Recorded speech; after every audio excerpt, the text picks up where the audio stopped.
Greetings everyone, I hope you are enjoying the holiday season so far. I have another special deck for you, but today I'm going to do something even more special. I'm going to do a pure deck building video. Now, the deck you see in front of me is the deck I took to Nationals this year, and I flopped. I flopped so badly with it. I took this deck, immediately you see the key cards, Mushin into Overwriter and Mandatory Upgrades. It's a very silly deck. It's by no means tier 1. I just didn't have enough time to prepare a good tier 1 deck in time for Nationals, and so I took this deck and hoped to win purely off luck. Back then, there weren't many exposed effects, and while I got a few flat lines and a couple of agenda points victories, it was generally very lackluster. Fast forward to today, it's still not tier 1, but with criminals almost completely fading away from the scene, meaning that there are no exposed effects around, I think it's time to revisit this deck. Now, more importantly, there are a couple of Data and Destiny cards that we can incorporate into this shell. So let's have a hand at building a Mushin Overwriter Mandatory Upgrades deck. Now, if you've watched my hypergeometric distribution video, you've known that I talked about how important it is to play the maximum of each copy of each core card, because you definitely want to see them all as early as possible. Without any of these cards, it's going to be very difficult to pull off your game plan successfully. Sure, you can play bluffing games, sure you don't need Mushin, you can just slowly advance your cards, but the whole core game plan of this relies on the fact that if the runner makes 2 wrong runs, they lose the game. 2 wrong hits on Cerebral Overwriter means that they will take for at least 6 brain damage, and that will easily kill them. So yes, you want to play 3 of each card. So from here on, let's see what we can do to make this as good a deck as possible. Another key difference that you notice immediately is that instead of using the ever-reliable HB Engineering the Future, we are using Cerebral Imaging. And I'll explain more on this later on. It's not just for the theme, cerebral, brain damage, nope. There's a lot more to it. But we'll get on to that later. So, with this as the start, what else do we want? When you score mandatory upgrades, you have 4 click turns, and this is a huge advantage, not because it increases your tempo further with each turn. More importantly, it allows you to score 3 2s from hand. So as a no-brainer, you include 3 of each, 3-2 available to you, leaving you with 18 agenda points, meaning that you need 2 more points. At this point, you can play 2 3-1s, which means you can score 3 1s from your hand as well. But I'm definitely not a fan of this because it inflates your agenda density unnecessarily. You can instead play a 4-2 agenda, which is fine as well. It's not that easy to score, and you probably are not running Biotic Labor, but it still has a very useful effect, and you can Mushin it out for some use. So that's a very key point there. Do note that Efficiency Committee works very well in this deck, because if you gain extra clicks during your turn, you can potentially double or even triple Mushin in a single turn, giving the runner way too many targets to run in a short span of time. This is a very powerful effect. The next thing you want to do when building a deck is to counter any hard counters there are to your core idea. That's the problem with the Netrunner card pool nowadays.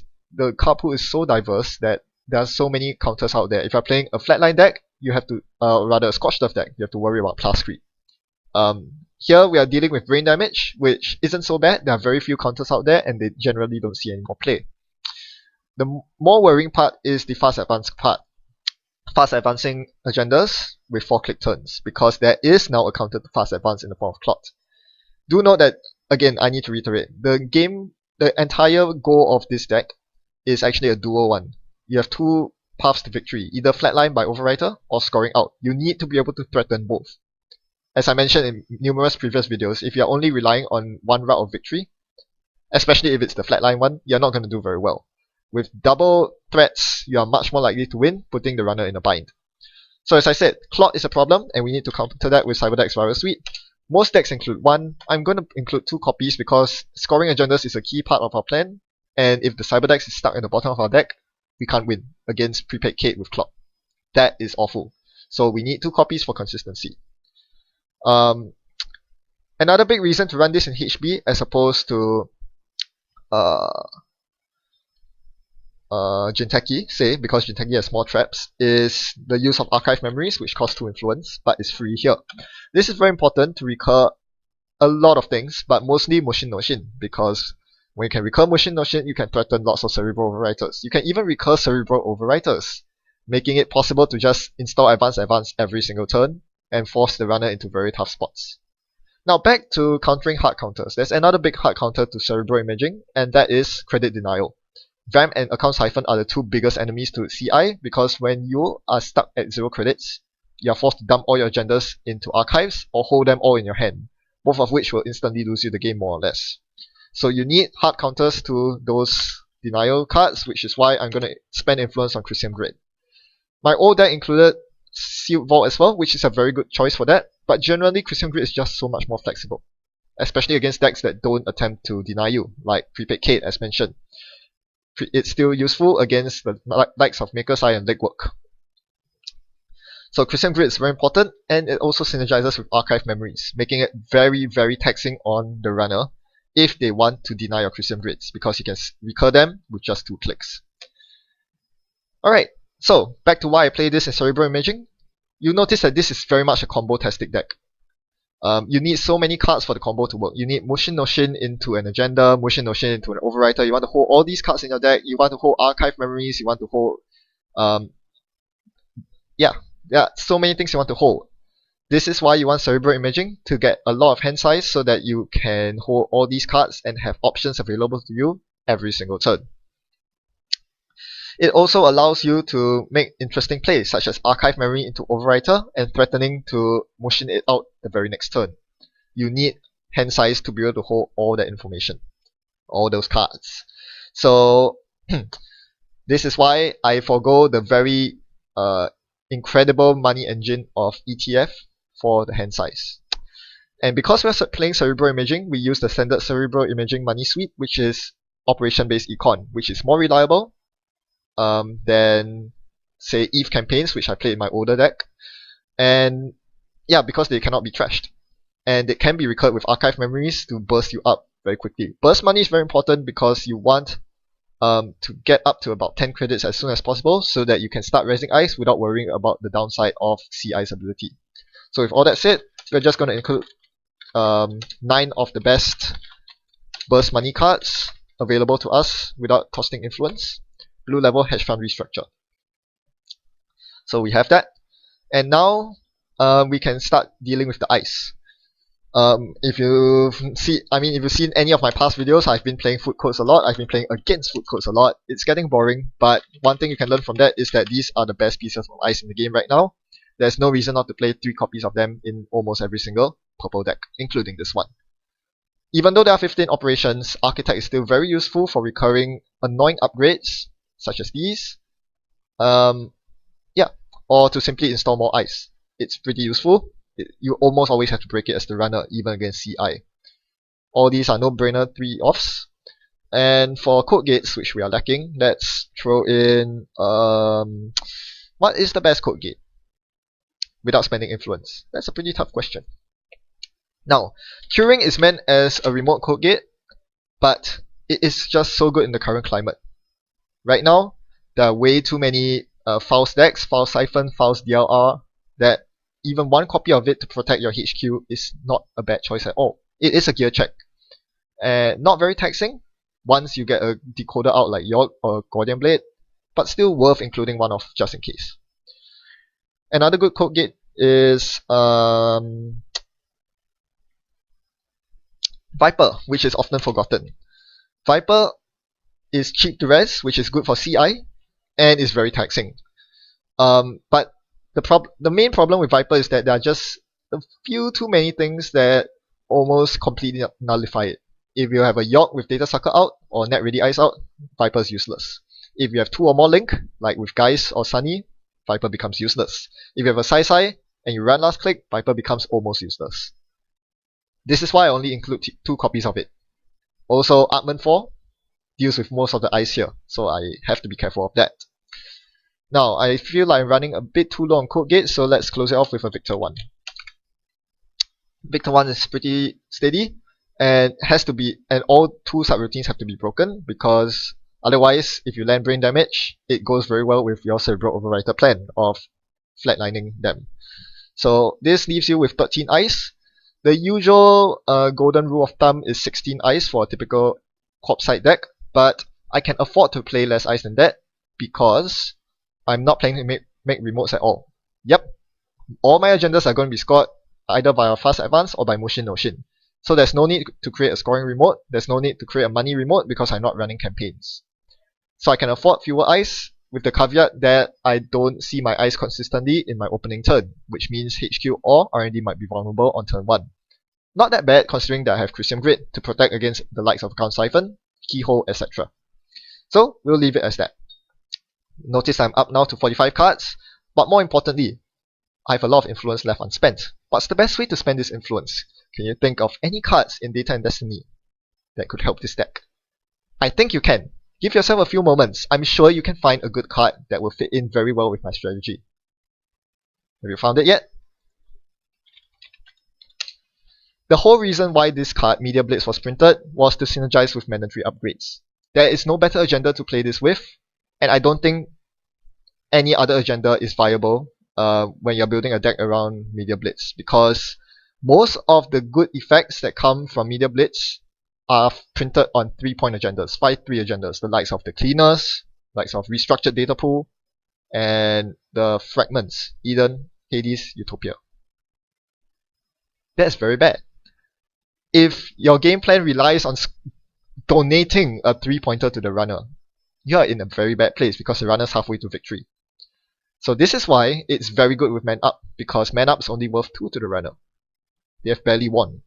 But with the additional click, you can start fast advancing your agendas, which is amazing.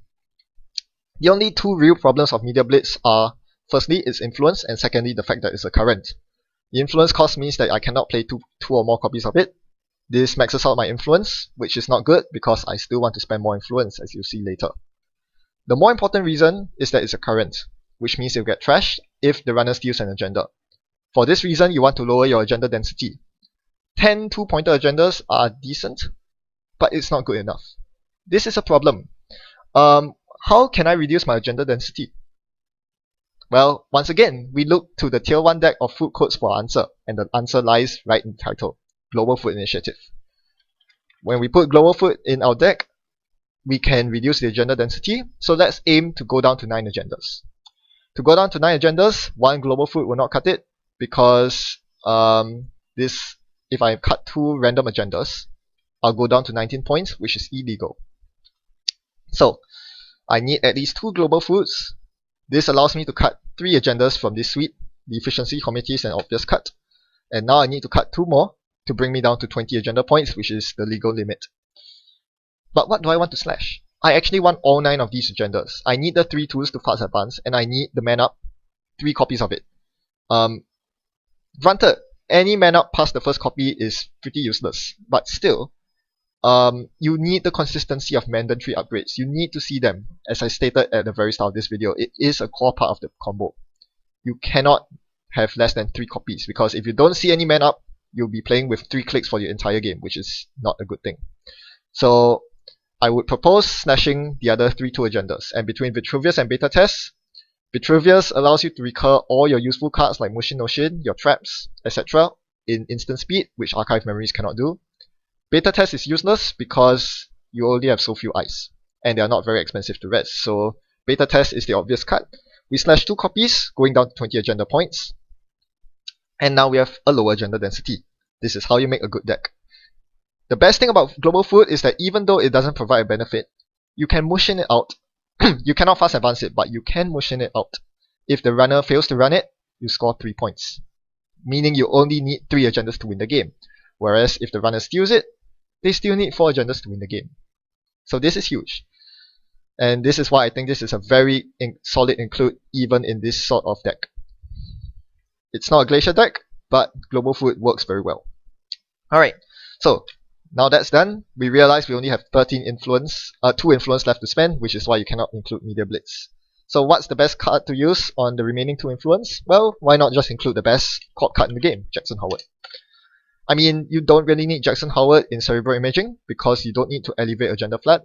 Generally, your HQ should have a good ratio of agendas to non-agendas, because you have a big hand size. But still, Jackson Howard is very useful for protecting against the likes of noise and DRR, and more importantly, it also allows you to draw 2, which can be a very useful ability, especially when you want to see those combo cards.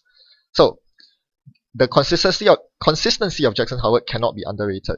Even though you can use the influence for very tricky cards such as Project Junebug, to increase your trap density to allow you to flatline the runner more easily, I still think Jackson Howard is the safer and better choice for consistency. Boring, but it works. So 2 cards left to include. Now we get to the flex slots where really anything goes, because most of the main cards in the deck are already in here. So let's try to make our deck a bit more solid.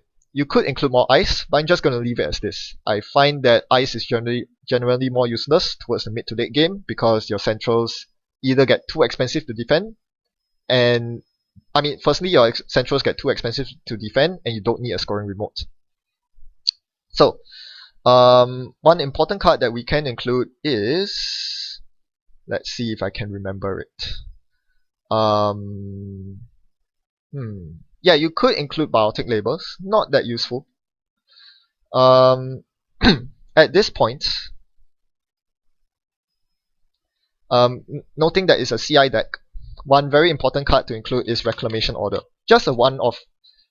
It is so useful when you start drawing down your deck to be able to reclaim your restructures, your Mushin notions, even your archive memories, so that you can play them again and tread water, keep afloat.